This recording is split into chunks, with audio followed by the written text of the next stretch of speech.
My mother-in-law claimed she was coming to stay temporarily, but the twist? She had sold her own house and moved in permanently without telling us. So, let me just start with this. I knew I was taking a bit of a gamble when I married Alaric. He was amazing, don't get me wrong, kind, funny, the kind of person who'd give you the shirt off his back without a second thought. But his mother, Isabel, was, well, let's just say she was a lot. I'd heard enough of Alaric's stories to know she had strong opinions, and she wasn't exactly easy to please. She liked things her way, and if she didn't get them that way, she could be relentless. Now, I'll be the first to admit I thought I was prepared for Isabel. After all, I'd met her a few times before the wedding, and she'd already made her presence felt. I remember the first time she came to our old apartment for dinner. I'd worked hard on the meal, planning every detail, because I knew she had a critical eye. But as soon as she tasted my lasagna, she'd given me this tight-lipped smile and said, "Well, it's not quite like how I make it, but it's nice." She could cut you down without raising her voice. It was her specialty. But I'd hoped, I guess, that she'd mellow out once she got used to the idea of me as Alaric's wife. And for the most part, she did, or at least she kept her distance. She had her life, and we had ours. Or so I thought. Fast forward to the summer of 2019. Alaric and I had just finished renovating our first house in Charleston. It was a beautiful old place, with hardwood floors, high ceilings, and these huge windows that let in all this incredible light. We'd poured so much of ourselves into making it feel like home. It was our sanctuary, the place we'd built together, and I was so proud of it. Then one night, Alaric came into the kitchen with his phone pressed to his ear and this troubled look on his face. He waved at me to stay quiet, then he mouthed, "It's Mom." He looked like he was gearing up for a long conversation, so I settled on the couch and tried to give him space. After a while, he hung up and walked over to me, rubbing his temples. "Everything okay?" I asked, even though I already knew the answer. Alaric sighed, sitting down next to me. Well, she and Klaus broke up." "Klaus? I thought they were practically married." He shook his head, looking more stressed than I'd seen him in ages. "Yeah, apparently he left her. She's devastated, Theodora. Says she doesn't know what to do. She's selling her house. Needs a break from everything." "Wow," I said, genuinely surprised. For all her quirks, Isabel was a proud, strong woman. It was hard to imagine her at a loss like that. "Yeah," he continued, glancing at me. "She asked if she could come stay with us for a bit. Just until she figures things out." I hesitated, trying to gather my thoughts. "For a bit?" I repeated, hoping he could see the apprehension in my face. "Just temporarily," he assured me, reaching for my hand. "She said she just needs a couple of weeks, maybe a month. You know, to get her head straight." I nodded slowly, but a tiny voice in the back of my mind warned me that it wouldn't be that simple. But he looked so genuinely concerned, and I wanted to be supportive. So I squeezed his hand and forced a smile. "Of course. Family's family, right?" Alaric smiled, relieved, and leaned over to kiss my forehead. "Thank you. I knew you'd understand." A few days later, Isabel arrived with 2 small suitcases, looking worn out and vulnerable. I almost felt sorry for her. She hugged Alaric tightly, clinging to him for what felt like too long. When she finally turned to me, she gave me a sad smile. "Thank you, Theodora. I know this must be a lot to ask. You're very kind to let me stay here." "Oh, don't worry about it, Isabel," I said, forcing myself to sound genuine. "We're happy to help." But within days, it was clear that her temporary stay wasn't going to be as easy as I'd hoped. The first night, as I was cooking dinner, Isabel wandered into the kitchen and stood by my side, watching me chop vegetables. At first, I tried to make polite conversation, but after a while, I realized she was critiquing everything I was doing. "Oh, honey, you're slicing the carrots too thick. They won't cook evenly like that." I paused, the knife hovering midair. "I usually like them a bit thicker. They keep their texture better." She gave me a patronizing smile. "Well, I suppose that's one way to do it. But I always slice them thin, easier on the teeth, you know." I bit my tongue and kept chopping, but my frustration was already starting to bubble. Then she walked over to the pantry and started rearranging my spices, muttering something about order under her breath. I didn't say anything that night, but Alaric could tell I was annoyed.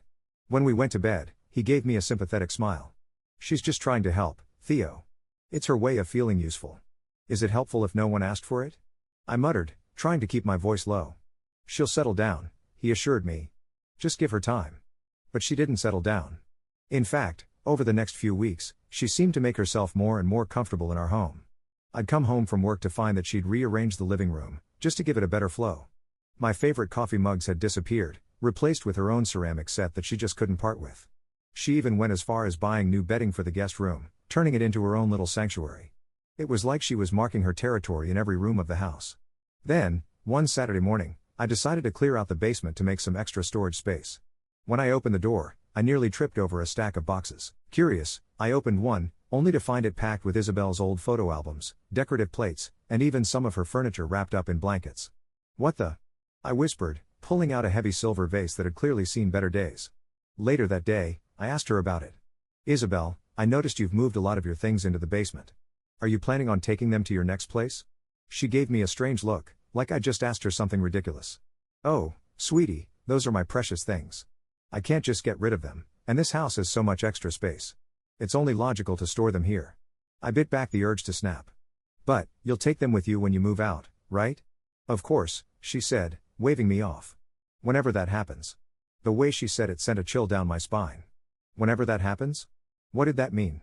A few more weeks went by, and the house started feeling less like mine.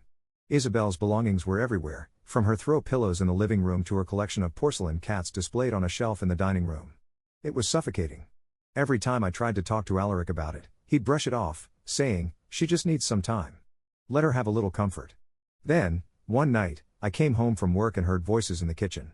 As I walked up the steps, I froze, overhearing Isabel talking to her friend on the phone. "Yes, it's such a lovely house," she was saying, her voice full of pride. "Feels like I was meant to live here all along. Alaric and Theodora have been so kind to open their doors to me. I'm finally feeling at home again." At home? This wasn't her home. This was my home, our home. And I realized then that she wasn't planning on leaving anytime soon. I felt a cold anger settle in my chest. This was my home, my sanctuary, and she'd essentially invaded it without any plan to leave. I knew I had to confront Alaric. That night, as he was getting ready for bed, I laid it all out for him. "Alaric," I started, trying to keep my voice calm, "we need to talk about your mom. She's been here for months now, and it doesn't look like she's planning on leaving." He sighed, like he'd been dreading this conversation. "Theo, I know it's been hard. But she just needs a little more time." "A little more time?" "She's treating this place like it's her own. She even told her friend on the phone that she's finally at home." "Alaric, this isn't a visit. She's moved in." He ran a hand through his hair, looking frustrated. "What am I supposed to do, Theo? She's my mom. I can't just kick her out." I took a deep breath, trying not to snap. "She's manipulating you, Alaric. She sold her house without telling us, moved in here with no warning, and has completely taken over our home. And let's be honest, she's not exactly making an effort to leave." He fell silent, and I could tell he was finally starting to see things from my perspective. After a long pause, he looked at me and nodded. "Okay. I'll talk to her." But when he tried, Isabel turned on the waterworks. She cried about how she had nowhere else to go, how she couldn't bear to live alone, and how it was heartless to even suggest she find her own place. Alaric tried to stand his ground, but she was relentless, reminding him of everything she'd sacrificed as a single mom, guilt-tripping him until he eventually caved. I could see that talking wouldn't get us anywhere. So, I came up with a plan, a little bit of sweet revenge, you might call it. One weekend, when Alaric and Isabel were both out, I called a local real estate agent. I asked her to list Isabel's cottage. Since she'd already sold it, there was no harm in pretending it was my house for a day. The agent took pictures of our place and staged it as if I was looking to sell it. She promised me she'd keep things quiet, but she'd market it as a fully furnished home in move-in condition to a few interested clients she knew. Then, I let Isabel accidentally find the listing on my laptop. "Oh, what's this?" she asked one afternoon, her eyes narrowing as she peered at the screen. "Oh, that?" I said casually, looking over. "It's a listing I'm thinking of posting. I was going to talk to you and Alaric tonight. Since it's been so crowded with three of us here, I thought maybe Alaric and I could downsize. Maybe move into a small condo, rent this place out. You know, just to give everyone a little space." I plastered on a bright smile, watching her reaction. Her face went pale, and her eyes widened. "But, this is your home. You love it here." I shrugged. "Yes, but it's not really ours anymore, is it?